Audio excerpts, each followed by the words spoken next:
High নমস্কার। দেখো এই যে আমাদের স্যার এসে গেছেন, বিএলও স্যার হাতে ফর্ম ধরে দিয়েছেন। তো এসআইয়ের ফর্ম কিভাবে ফিল আপ করবে বা কিভাবে তার জানকারি যারা জানো না, স্যারের কাছ থেকে আমি শুনে নিচ্ছি আর স্যার তোমাদের এক এক করে বলে দেবেন। ঠিক আছে, তাহলে সবাই দেখে নাও এসআইয়ের ফর্মটা কিভাবে ফিল আপ করবে তোমরা। তো এবার স্যার শুরু করছেন যে ফর্মটা কিভাবে তোমরা ফিল আপ করবে। দেখো আমরা ফর্মের কাছে চলে এসেছি এবং স্যার আমাদের স্টেপ বাই স্টেপ দেখিয়ে দেবেন। স্যার একটু দেখাবেন প্লিজ। আচ্ছা, যাদের যাদের 2002-এ নাম আছে কি যাদের 2002-এ নাম নেই সেটা কোনো ব্যাপার না।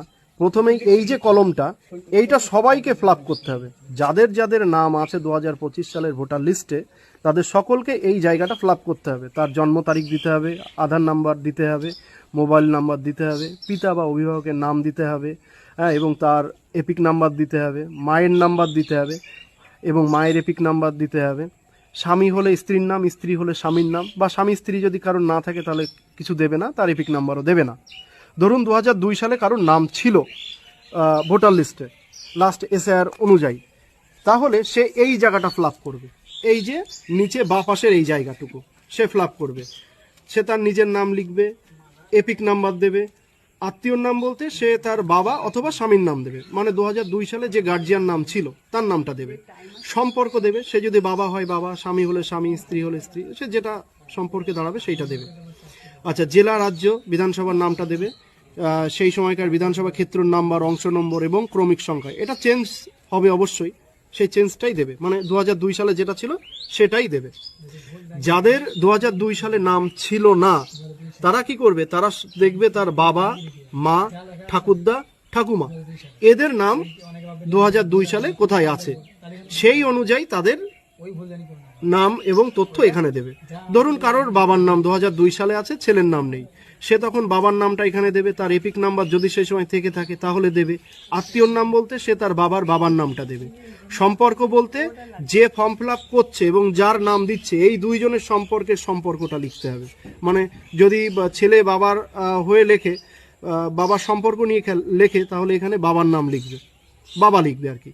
জেলা, রাজ্যের নাম, বিধানসভা ক্ষেত্র এবং সেই সময় 2002 সালের অংশ নাম্বার, ক্রমিক সংখ্যা সেটা লিখবে এবং নিচে সই করবে, সে নিজে সই করবে।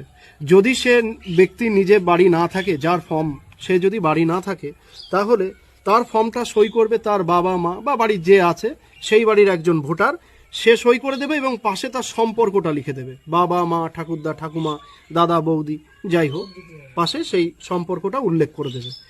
আর বিএলও সাহেব তো থাকছেই, যতই সমস্যা হোক, যেখানকার যার যে সমস্যা হবে সে তার বিএলওর সাথে সংযোগ করবে।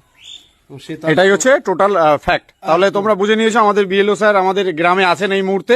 তো তোমাদের বিএলও সাহেবরা যখন তোমাদের বাড়িতে বা গ্রামে পৌঁছাবেন, সেম প্রসেসে তোমরা বুঝে নিয়ে সেখান থেকে ফর্মটি ফিল আপ করতে পারবে। একদম চেষ্টা করবে ফর্মটা যাতে সঠিকভাবে ফিল আপ করা যায়। Thank you sir, thank you আপনাকে।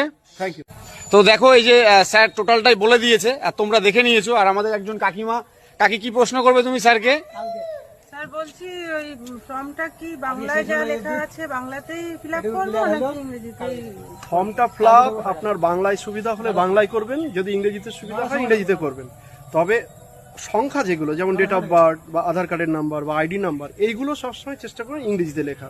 আচ্ছা, এটা ইংরেজিতে লিখলেন, আর বাকিগুলো বাংলায় চাইলে বাংলায়, ইংরেজিতে চাইলে ইংরেজিতে লিখতে পারেন, কোনো অসুবিধা নেই। কোনো অসুবিধা নেই, স্যার টোটালি ক্লিয়ার বুঝিয়ে দিয়েছেন। আর সেইভাবেই আপনারা ফর্মটা ফিল আপ করবেন। অসুবিধা হলে আপনাদের যে বিএলও স্যার আপনাদের সাথে আছেন তারা একদম ভরপুর সাহায্য করে দেবে। Thank you so much. ভিডিওটা ভালো লাগলে অবশ্যই শেয়ার করে ছড়িয়ে দাও যাতে চারদিকে পৌঁছে যায় এবং সঠিকভাবে ফর্মটা ফিল আপ হয়। Thank you.